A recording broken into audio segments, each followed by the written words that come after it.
pada pertemuan kali ini kita akan membahas mengenai katabolisme, di mana katabolisme ini merupakan salah satu bagian dari metabolisme. Jadi kan metabolisme dibagi menjadi anabolisme dan katabolisme ya. Nah, katabolisme sendiri Ibu ingatkan kembali adalah merupakan proses pemecahan, pembongkaran atau penguraian dari senyawa kompleks menjadi senyawa yang sederhana dengan menghasilkan atau membebaskan energi.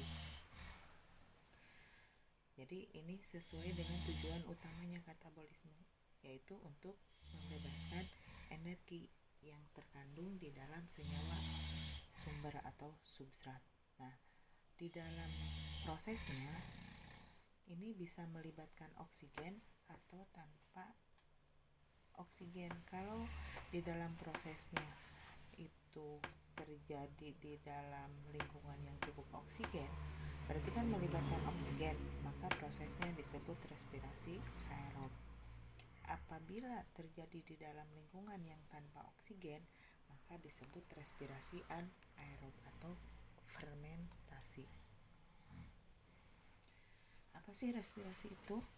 Ya, seperti tadi sudah dibahas bahwa respirasi itu adalah kan proses pembebasan energi di dalam zat sumber, ya, baik secara aerob ataupun secara anaerob.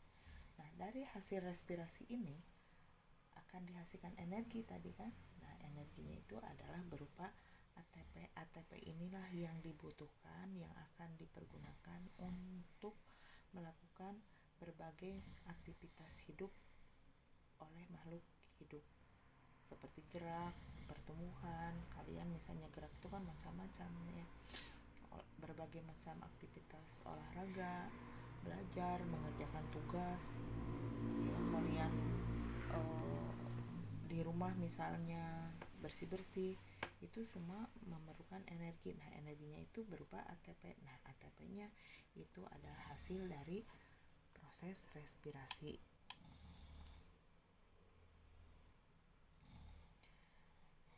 Pada kebanyakan tumbuhan, hewan, dan manusia, respirasi yang terjadi itu secara aerob, bukan berarti tidak bisa terjadi secara anaerob.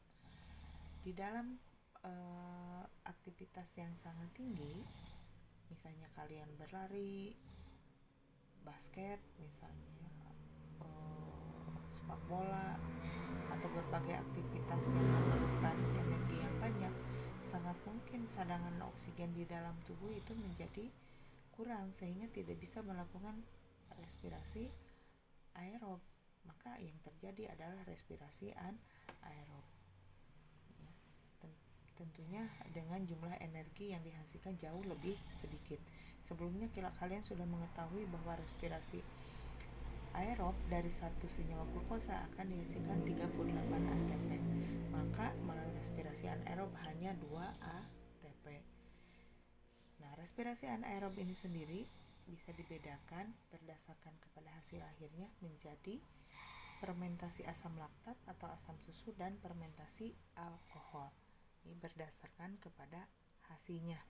Kalau hasilnya asam laktat berarti fermentasi asam laktat. Kalau hasil dari fermentasi itu alkohol, berarti fermentasi alkohol dan turunannya ya, berarti itu fermentasi alkohol.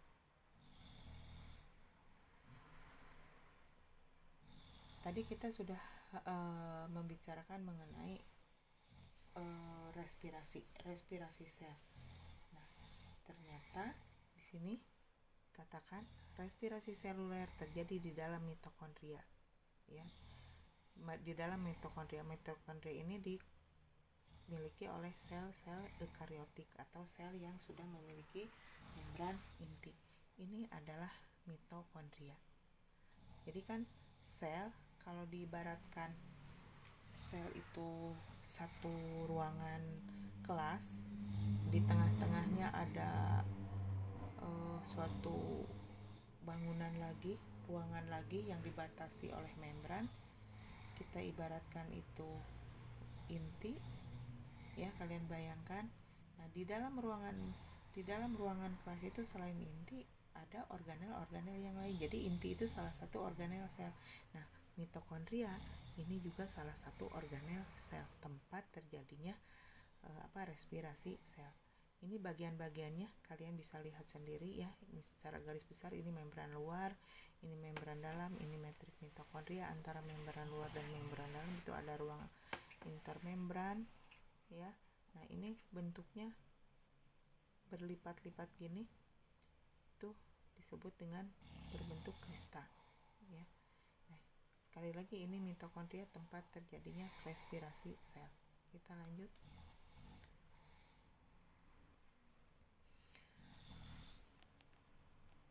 Reaksi respirasi aerob secara sederhana bisa ditulis seperti ini ya.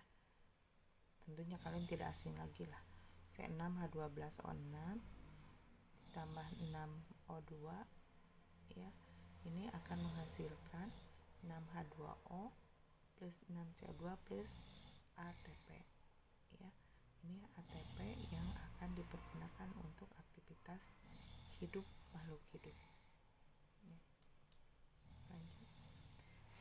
Sekarang tahapan respirasi aerob.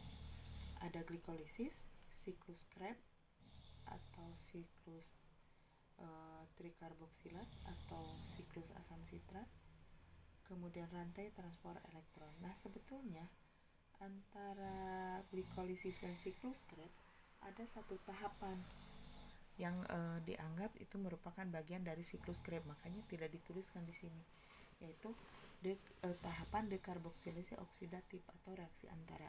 Nanti ada gambarnya. Secara garis besar, glikolisis merupakan proses perubahan glukosa menjadi asam piruvat. Glukosa C-nya 6, asam piruvat C-nya 3.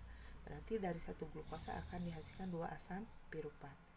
Asam piruvat ini nanti masuk ke reaksi antara, dirubah menjadi asetil koenzim A.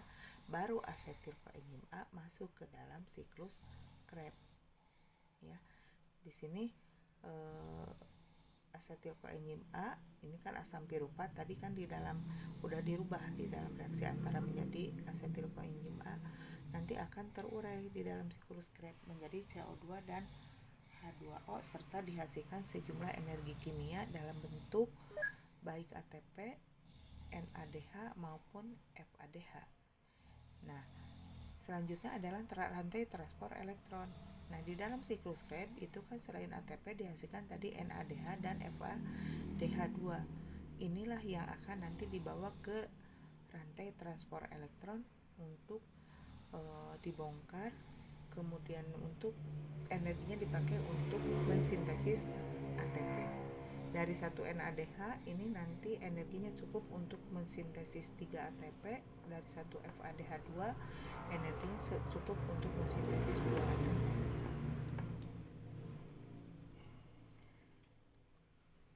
Ini kurang lebihnya gambaran dari proses glikolisis yang diawali dengan substratnya berupa glukosa. Kemudian glukosa ini C-nya 6. Glukosa ini akan berikatan dengan ATP. ATP-nya berubah menjadi ADP, glukosanya berubah menjadi glukosa 6 fosfat. Kalau tadi kan gini, kalau sekarang ada fosfatnya di sini. Terikat pada atom C nomor 6. Selanjutnya, glukosa 6 fosfat itu akan berubah menjadi fruktosa 6 fosfat. Ya. Kemudian dari fruktosa 6 fosfat, si fruktosa 6 fosfat ini akan berikatan kembali dengan ATP. ATP-nya menjadi ADP ya, karena satu fosfatnya diikat oleh fruktosa 6 fosfat. Sehingga yang tadinya fruktosa 6 fosfat sekarang menjadi fruktosa 1,6 bifosfat. Ya, karena mengikat satu fosfat dari ATP ini. Selanjutnya fruktosa 1,6 bifosfat ini, jadi fosfatnya terikat pada atom C nomor 6 dan atom C nomor 1. Fruktosa 1,6 bifosfat ini selanjutnya akan terurai menjadi fosfogliseraldehid. Ada 2 fosfogliseraldehid, C-nya 3, di sini 3, fosfatnya ini 1, ini 1. Nah, kemudian fosfogliseraldehid ini masing-masing fosfogliseraldehid ini akan mengikat satu fosfat, sehingga akan menambah fosfatnya bertambah 1, ya nih gambarnya jadi 2 fosfatnya, ya namanya menjadi 1,3-bifosfogliserat.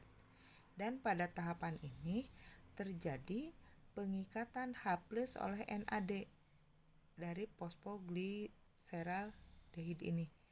NAD berikatan dengan fosfogliseraldehid, NAD-nya berubah menjadi NADH. Ini juga sama, kan ada 2 ini. Nah, NADH inilah yang nanti akan dibawa ke transport elektron. Selanjutnya, tadi fosfogliseraldehid setelah berikatan dengan fosfat berubah menjadi 1,3-bifosfogliserat. Kemudian di sini si 1,3-bifosfogliserat ini, masing-masing 1,3-bifosfogliserat ini berikatan dengan ADP. Ya, kalau tadi kan ini berikatan dengan ATP, ini berikatan dengan ADP. ADP akan mengikat satu fosfat dari ini, sehingga terbentuklah ATP di tahapan ini. Jadi terbentuk energi dalam bentuk ATP di tahapan ini. Ini. Sedangkan di sini energi dalam bentuk NADH. Nah, 1,3-bifosfogliseratnya berubah menjadi 3-fosfogliserat karena fosfat yang pada atom C nomor 1-nya diikat oleh ADP membentuk ATP. Selanjutnya dari 3 fosfogliserat ini, ya, fosfatnya mengalami perubahan posisi pada atom C nomor 2. Jadi di sini. Sehingga namanya berubah menjadi 2 fosfogliserat. Masing-masing 2 fosfogliserat ini kemudian melepaskan air pada tahapan selanjutnya. Di sini dilepaskan air, 2 fosfogliseratnya berubah menjadi fosfoenol piruvat. Jadi 2 fosfogliserat melepaskan air berubah menjadi fosfoenol piruvat. Selanjutnya fosfoenol piruvat kembali berikatan dengan ADP. Kembali di sini terbentuk ATP. Jadi fosfoenol piruvat P yang ini satu lagi diikat oleh ADP, terbentuk ATP. Dan fosfoenol piruvatnya berubah menjadi asam piruvat. Ya, maka pada akhir proses glikolisis dihasilkan 1,2 asam piruvat. Nah, ini sebetulnya ada 2 tahapan besar. Di sini kalian perhatikan dari mulai di sini sampai dengan fruktosa 1,6-bifosfat dari sini ke sini. Ya. Ini kan ada 2 penggunaan ATP. Ya, di sini 1, di sini 1. Jadi ini proses persiapan yang masih memerlukan energi, belum menghasilkan energi. Nah, baru dari sini sampai asam piruvat dihasilkan sejumlah energi. Ada 2 NADH, ada 1, 2, 3, 4 ATP. Ya. Sehingga pada akhir glikolisis dihasilkan energi sebanyak 2 NADH dan 2 ATP. Kenapa 2 ATP? Ini kan 4 ATP. Oke, 4 ATP. Tapi sebelumnya di sini udah digunakan 2 ATP. Berarti kan tinggal 2 hasil bersihnya. Karena pada tahap awal itu dibutuhkan 2 ATP, sehingga hasil bersihnya dari proses glikolisis dihasilkan 2 NADH dan 2 ATP. Selanjutnya,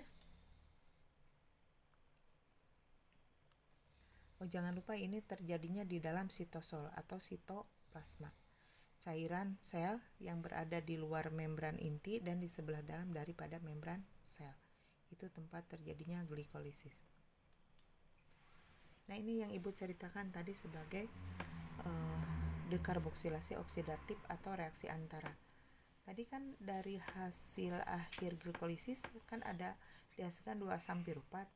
Nah, ini ya, asam piruvat ini kemudian nanti berikatan dengan NAD. Terbentuklah NADH. Kemudian juga berikatan dengan koenzim A. Dan dilepaskan CO2. Sehingga terbentuklah asetil koenzim A. Ya. Yang ini kemudian nanti asetil koenzim A inilah yang masuk ke dalam siklusnya. Kalau siklus itu kan bulat ya, ke dalam siklus Krebsnya. Sedangkan koenzim A-nya itu akan dilepaskan. Jadi dari reaksi antara dihasilkan NADH sebanyak 2. Ini kan gambarnya 1. Kan ada 2 asam piruvat, berarti ada 2 NADH dari reaksi antara yang dihasilkan dan dilepaskan 2 CO2 dan dihasilkan 2 asetil koenzim A yang akan masuk ke dalam siklus Krebs. Ini siklus Krebs. Nah, ini 2 asetil koenzim A ya. Yang tadi dari asam piruvat hasil glikolisis di dalam reaksi antara dirubah menjadi 2 asetil koenzim A, kemudian masuk ke dalam siklus Krebs. Ya. Ini asetil koenzim A. Kalian lihat lagi. Nah, ini asetil koenzim A, C-nya 2, 1, 2. Nah, asetil koenzim A dengan karbonnya berjumlah 2 berikatan dengan asam oksaloasetat. Ya, kemudian terbentuklah senyawa dengan 6 karbon yang disebut dengan asam sitrat. Selanjutnya, asam sitrat melepaskan 1 C-nya dalam bentuk CO2. Ya, ini jangan lupa yang kita ceritakan ini adalah 1 asetil koenzim A. Ya, berarti kan ada 2 peristiwa seperti ini. Ada 2 siklus Krebs karena 2 asetil koenzim A kan 2 asam piruvat. Kita lanjutkan kembali. Jadi asam sitrat melepaskan 1 C-nya dalam bentuk CO2 kemudian berikatan dengan NAD. Nah, pada tahap ini dihasilkanlah NADH. Sama ini juga akan dibawa ke transport elektron. Selanjutnya asam sitrat setelah melepaskan CO2 dan berikatan dengan NAD, maka asam sitrat sekarang berubah menjadi asam alfa ketoglutarat yang memiliki 5 karbon.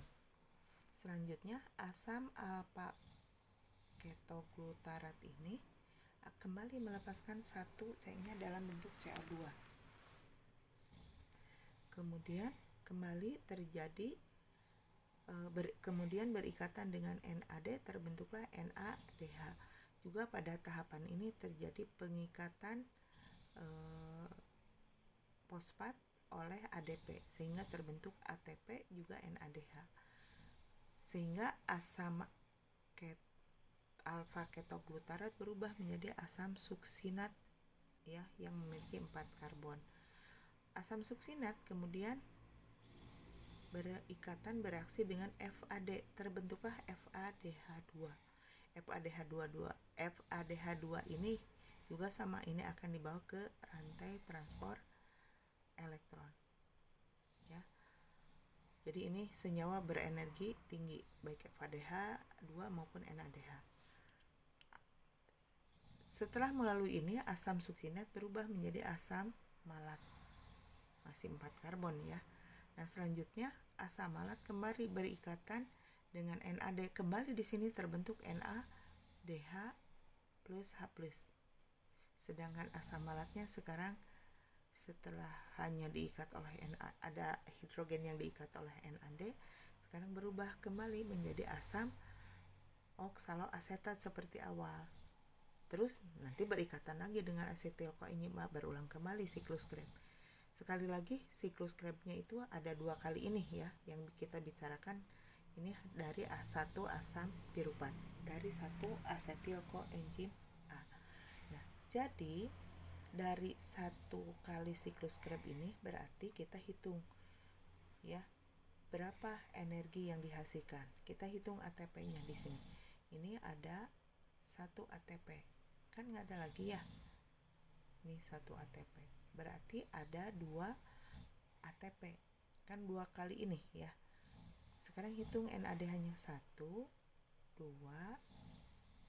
3. Ya, berarti ada 3 kali 2 gini. Berarti ada 6 NADH dan ini 2 FADH. Jadi sekali lagi, energi kimia yang dihasilkan dari siklus Krebs ada 2 ATP, 2 FADH2 dan 6 NADH. Serta ada berapa C yang dilepaskan di sini dalam bentuk CO2? 1, 2, berapa? Berarti ada 4 CO2 ya. Nah, kembali ke sini ya. Di sini kan ada CO2 dilepaskan sebanyak 2. Kan 2 kali ini ya. Ya. Nah, di sini ada CO2 yang dilepaskan sebanyak 4. Berarti udah 6 CO2. Maka dari satu glukosa yang memiliki C-nya 6 sampai daur Krebs itu sudah terurai, C-nya itu udah terurai sempurna. Ya, 2 tadi di reaksi antara, 4 di siklus Krebs. Nah, siklus Krebs ini berlangsung di dalam mitokondria. Kalau tadi yang glikolisis kan di dalam sitoplasma ya atau sitosol, ini di dalam mitokondria. Selanjutnya, nah ini adalah transfer elektron yang terjadi di membran dalam mitokondria. Ini ada NADH, ada FADH. Secara singkat, jadi NADH ini nanti akan melepaskan H-nya dan elektronnya ya. Sedangkan NAD-nya ini akan kembali lagi ke dalam siklus ini. Nah, H-nya itu akan pindah dari satu akseptor ke akseptor lainnya. Nah, kemudian kalau FAD juga sama seperti itu, melepaskan H-nya, hanya pindah dari satu akseptor ke akseptor lainnya, FAD-nya masuk lagi ke dalam siklus. Elektronnya pindah, jadi dari sini NADH ketika melepaskan H-nya, di tahapan ini dihasilkan satu ATP ini. Jadi terjadi pengikatan ADP, pengikatan fosfat oleh ADP membentuk ATP ya. Jadi ketika NADH ini melepaskan hidrogennya dan elektronnya, ketika itu dihasilkan energi. Energi itu dipakai untuk mengikat fosfat oleh ADP, terbentuk ATP di sini. Nah, elektronnya itu kan pindah ya dari satu akseptor ke akseptor lainnya. Ke sini ya, ke sini, ke sitokrom B, ke sitokrom C, ke sitokrom A, ke sitokrom A3 ya, sampai akhirnya elektron itu diterima oleh oksigen elektronnya. Sedangkan H-nya juga sama dari sini pindah ke sini. Nah, jadi oksigen itu berikatan dengan elektron, kemudian berikatan dengan hidrogen, maka terbentuklah ini H2O ya. Nah, tadi lupa, jadi dari sini terbentuk satu ATP. Nah, dari sini ketika FAD pindah ke sini, kemudian ke sitokrom B, kemudian ke sitokrom C, ini energinya kembali dipakai untuk mengikat fosfat oleh ADP. Di sini kembali terbentuk satu ATP. Kemudian elektron pindah lagi ke sitokrom A, kemudian ke sitokrom A3. Nah, kembali energinya mencukupi untuk membentuk satu ATP. Jadi ADP mengikat kembali satu fosfat, terbentuk ATP. Sehingga dalam perjalanannya kalau dari NADH itu ada 1 ATP, 2, 3 ATP. Jadi 1 NADH itu ketika melalui transport elektron akan menghasilkan energi yang cukup untuk mensintesis 3 ATP. Sedangkan kalau dari FADH itu melalui transfer elektron, energinya akan cukup untuk mensintesis 2 ATP. Jadi itulah dari mana asalnya bilangan bahwa 1 NADH setara dengan 3 ATP dan 1 FADH setara dengan 2 ATP. Tadi di sini CO2 sudah terurai sempurna ya, kan 2 tadi di sini ya, 2 CO2 ini ya. Kemudian 4 di sini. Nah, sedang H-nya itu terbentuk di dalam transfer elektron. Nah, ini tabel yang menunjukkan jumlah ATP yang dihasilkan pada respirasi aerob. Ini tahapan reaksinya ya. Ada glikolisis. Nah, ini dekarboksilasi oksidatif atau reaksi antara siklus Krebs. Tadi dalam glikolisis kan dihasilkan hasil bersihnya 2 ATP. Kemudian ada 2 NADH. Ya, 2 kali 3 berarti ada 6 ATP. Di dalam dekarboksilasi oksidatif atau reaksi antara dihasilkan 2 NADH kan? Ya, ini juga sama berarti setara dengan 6 ATP.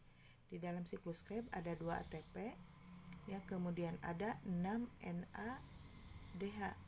6 kali 3 ini sama dengan 18 ATP. Ada 2 FADH berarti ada 4 ATP. Ini energi yang dihasilkan secara langsung 4 ATP. Ini energi yang dihasilkan melalui transfer elektron 34 ATP. Total berarti 38 ATP. Energi yang dihasilkan dari satu senyawa, dari substratnya satu senyawa glukosa akan dihasilkan 38 ATP.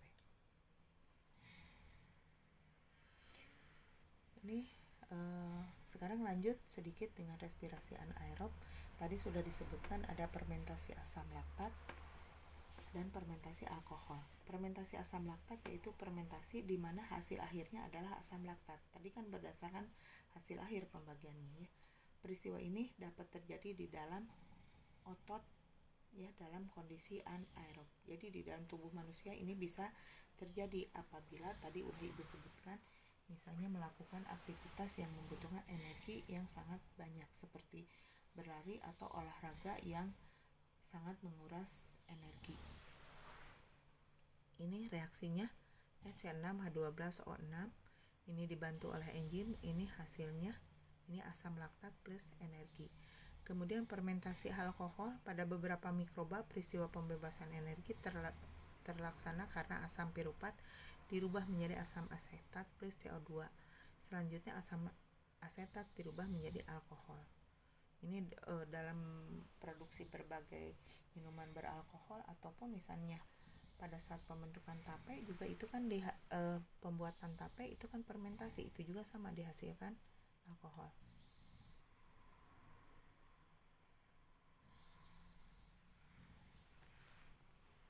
Proses dari fermentasi asam laktat ini, glukosa diuraikan menjadi 2 asam piruvat. Ini 2 ya asam pirupatnya. Ini kan berarti proses glikolisis. Ingat pada proses glikolisis dihasilkan 2 ATP. Ya, selanjutnya ini ini persamaan reaksinya, ini energinya ya. Ini kan asam piruvat ya. Nah, ini di tahap ini dihasilkan 2 ATP. Hanya itu yang dihasilkan energi dari fermentasi asam laktat. Kalau tadi kan di sini, nah di sini kan dihasilkan 38 ATP ya dari satu senyawa glukosa itu. Nah, kalau di respirasi anaerob itu hanya 2 ATP. Artinya berarti hanya 2 energi, 2 ATP yang dihasilkan pada tahapan glikolisis. Karena kan sama ini juga diawali oleh peristiwa glikolisis.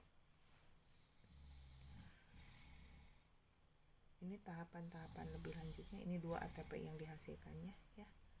Nih. Nah, ini fermentasi alkohol sama, ini diawali dengan glikolisis. Ini persamaan reaksinya ya. Sama energi yang dihasilkannya hanya 2 ATP ya. Jadi perbandingannya kalau dari satu glukosa, kalau respirasi aerob kan menghasilkan 38 ATP, tapi kalau tanpa oksigen hanya dihasilkan 2 ATP. Boros jadinya, boros substrat.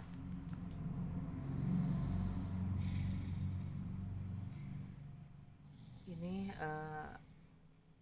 ini gambar mitokondria yang tadi ya. Gambar mitokondria posisinya di dalam sel ini. Jadi sitosol itu adanya di luar mitokondria. Ini menggambarkan peristiwa glikolisis. Ini terjadi di dalam sitosol, menghasilkan di dalam sitosol atau sitoplasma menghasilkan 2 asam piruvat ya, yang kemudian 2 asam piruvat ini masuk ke dalam mitokondria untuk terjadinya siklus Krebs, kemudian untuk terjadi rantai transport elektron. Kan rantai transport elektron terjadinya di dalam membran dalam mitokondria ya. Nah, ini glikolisis dihasilkan 2 ATP, di dalam siklus Krebs dihasilkan 2 ATP, melalui transport elektron dihasilkan 34 ATP, sehingga total 38 ATP kalau respirasinya aerob. Tapi kalau anaerob, ATP yang dihasilkan hanya dari proses ini, hanya dari proses glikolisis ya. Jadi dari kalau anaerob yang dihasilkan 2 ATP yang ini aja dari glikolisis.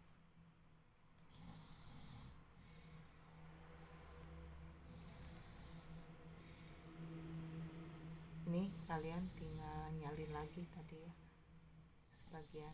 Ini tugasnya ya, buatlah ringkasan proses respirasi aerob dengan reaksi yang terjadi pada setiap tahapan dengan menggunakan format tabel berikut. Glikolisis tempatnya di mana, daur Krebs tempatnya di mana, ini enzim yang berperannya apa, banyak ATP yang dihasilkan, bahan lain yang dihasilkan itu misalnya dihasilkan NADH, FADH ya. Kalian tulis di sini. Ya. Kalian tulis di sini. Tugasnya nomor 1 ini ya. Nomor 2-nya tugasnya itu jadi kalian gambar hanya 2 nomor ya. Ini nomor 1-nya, nomor 2-nya dengarkan baik-baik ya, simak baik-baik. Kalian gambar tahapan respirasi aerob. Jadi kalian gambar tahapan glikolisis, kemudian kalian beri penjelasan. Kemudian kalian gambar yang anggaplah yang glikolisis A-nya, 2A. Kemudian 2B-nya kalian gambar reaksi antara, beri penjelasan. C-nya kalian gambar siklus Krebs, beri penjelasan. D-nya gambar transfer elektron, beri penjelasan. Tugasnya cukup segitu, biasa ya, ditulis, digambar di kertas, difoto, langsung dikirim aja di GCR. Kalau mau melalui drive, yang dikirim ada linknya, dan pastikan drive-nya bisa diakses. Demikian, mohon maaf atas pasti sangat banyak kekurangannya ya. Mudah-mudahan sedikit membantu kalian untuk memahami proses respirasi sel. Assalamualaikum warahmatullahi wabarakatuh.